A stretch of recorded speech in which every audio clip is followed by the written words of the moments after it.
This is Jordan Tower with JT News. Make sure you smash that like button, smash that subscribe, and let's get right into the news. All right, so Jess Hilarious went at Neon the other night. She says she's not apologizing because of all the messed up things he's done in the past. You know, he did say a lot of racist things for clickbait and for just view bait, you know, and Neon speaks out again it, but it's like this guy's changing just like Charlemagne changed at one point just to get more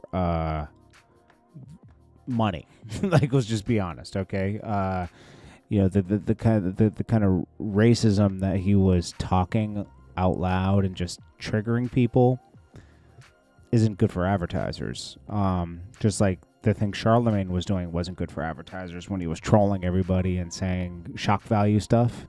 It's like a shock jock, except this is shock stream. So this is what Neon said.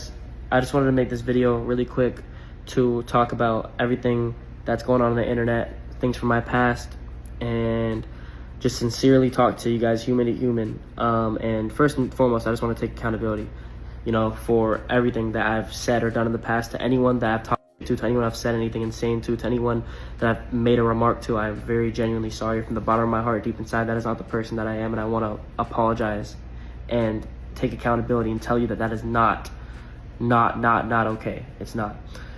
I started doing streaming. I started doing YouTube when I was 12, 13 years old. I never really saw anything. I never saw any like growth. I never saw anything. And then when I was 17, 18 years old, I started realizing that shock factor had a lot of value. When you would say crazy shit, and you would do things that no one else would do. Mind you, he's 20.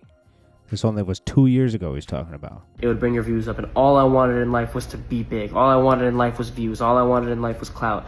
And I was on a clout high, and I just kept seeing my numbers go up off of me saying the most insane.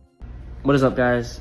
I just wanted to make the insane, stupid, vulgar shit possible, which I completely, entirely regret. And like, even seeing these clips resurface now, and I'm looking at them, I'm like, wow, what the, like it makes my stomach hurt. Like, how could I sit there and say those things? How could I have done those things? And you know, knowing that people see that, knowing that my family sees that. But I think the first step of all of this is, you know, this past 9 to 10 months, my entire content has changed. Everything has changed around, and the past 9, 10 months has been an entirely different journey. And I'm not perfect, right? You can't just do crazy and come back a year later and everything's all flowers and it's all amazing. That's not how it works.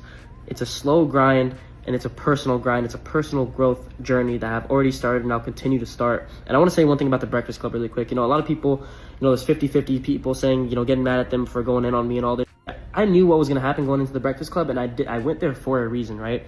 I knew this is what they do. They go and they look at your past and they talk about everything and they confront you for things, which is their job. That's what they do. They're just doing their job, right? And I went on there because I want that chapter of my life gone. I knew they would talk about all this stuff. I want it gone. I want it done. I want to accept what I've done, talk about it, learn from it, try to be an example to kids to show people that, yeah, you can make mistakes. Yeah, you can fuck up. Yeah, you can be an absolute piece of birthday, right? I'm still becoming a man, and I know, and I'm so happy that I'm learning from these mistakes that I've made, and I'm really growing, and I'm seeing. I don't know, man. You know, I don't know how to look at it, because it's like, I didn't like how the Breakfast Club piled on him, but he definitely needed accountability, right? Like, I think Jess Hilarious was, maybe the delivery was a little, yeah, but she wasn't wrong. Charlemagne didn't even know what he was really talking about. Plus, he's kind of guilty of the same stuff, and you know, everyone else up there, kind of Lauren and Envy. But here's the thing: it's like, I'm gonna be honest with you, man. When you start saying stuff like that publicly and trying to trigger people, part of you feels that way. Like what was going on in your household? You know, because that kind of stuff didn't go on in my household. You know, when I was growing up, but you know, that kind of talk is kind of learned, you know, in your house. I don't know. I don't think he's a maybe he's not a horrible person, but he's a horrible person, like, physically to people, but I think he's done horrible things. And it'll follow him for the rest of his life. So, you know, that's what it is. It'll just follow him the rest of his life, you know? It'll be a part of who he is. I guess Diddy's going for a rebrand, trying to engineer a post-trial comeback. 50 Cent reacts and says, Diddy said, when I get out, more parties, more baby oil. More pink coke. Well, Diddy is going to try to rebrand himself. And you know what? I bet you it'll work, and I bet you he'll talk to a bunch of people that didn't have his back, like Rick Ross and Khaled. Either he's going to get revenge on them, or he's going to act like nothing happened.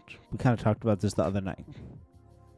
It is what it is. We'll see what happens. Bobbi Althoff speaks on potentially having kids with another man. She says, I judge my mom a lot for doing that. She had kids with two different men, and I thought she was loose for that, and now I'm about to be the same way. Well, you had a family. It looked like a good family. You never know what's going on inside of a family, but you left them when you got fame. So it says a lot about your character. I'm just being honest, Like, she got with this talent agency, and they pushed her to be a podcaster, and podcaster, and they had her show, and they pumped money into her, and she got more attention, and with that, she left her family. I mean, that's what happened. Damon Dash was just on The Art of Dialogue, and he had a handkerchief around his face. I'm not going to put it up because, listen, I think Dame Dash is going through some serious health issues. He every time you see him now on his Instagram, his mouth, he doesn't open it to talk. He keeps his teeth clenched. Like something's going on with him. And then he tries to explain this $20 million he owes to the government, $800,000 to the guys for the film. None of it makes sense. If he owes $20 million to the government, with child support and everything, that means he made a lot of money and made a lot of bad moves, but that's his life. It's his life. It is what it is. It's a sad story. That's what it turned out to be. But you can't look past the inspiration that Dame Dash left everybody from the 90s into the 2000s, He inspired a lot of stuff. Inspired a lot of movements. It is what it is. And he's probably going to just file and chapter whatever and restart. That's the only thing I could see. But that doesn't... I don't think that solves all your problems, but it solves some.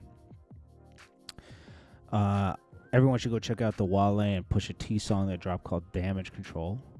It's a really good song that just dropped. Masika, I don't know what's going on with her, but I'm going to say nothing about that. Young Jock tries to explain away the crop top. If you guys saw this the other day, what do you say right here? The whole crop top, here's the situation. All right. It is a cropped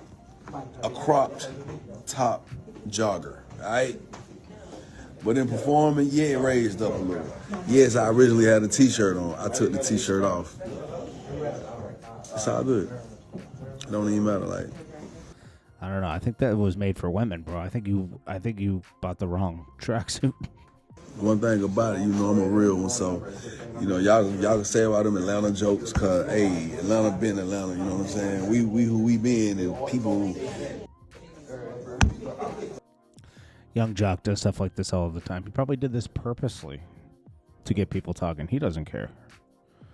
Young Jock does not care, bro. Maybe. That's fine. It's funny, though. It's funny. I mean, I think he does it for jokes. Little Baby does an ad for this clothing brand called Young LA. Oh, my gosh. The rapper Young LA is going to be mad that it's called Young LA. That's what he is. I'm just saying. I don't know. I don't know if Little Baby can come back. I never thought that Little Baby his career would be on a downward spiral this early. It's only been a few years, and he just had songs with Drake just a few years ago. And people were saying I was wrong when I saw his career going to a nosedive after that last album. What was it? Hey. Remember that song? Hey. I was like, this song's horrible. He has too many yes men around him. And Young and Ace talks about Kasu on trial. That's another Jacksonville rapper. He says, I know so much time has been taken from y'all.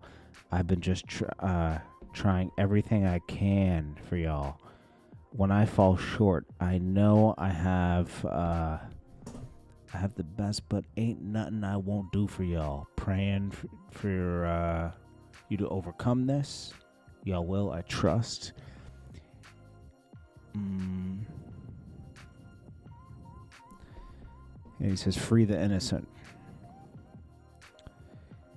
These were ATK members, too. Who knows what'll happen with that whole movement? Remember when he threw his, he took his chain off and he was like, yo, I'm not ATK anymore? Something's going on with that. He's scared of a Rico. That's for sure. He's scared of a Rico. I would be too. It's not a good time to be in a gang, right? Anyways, guys, this is kind of a low energy video, but I appreciate you all. This is JordanTower with JT News. Peace.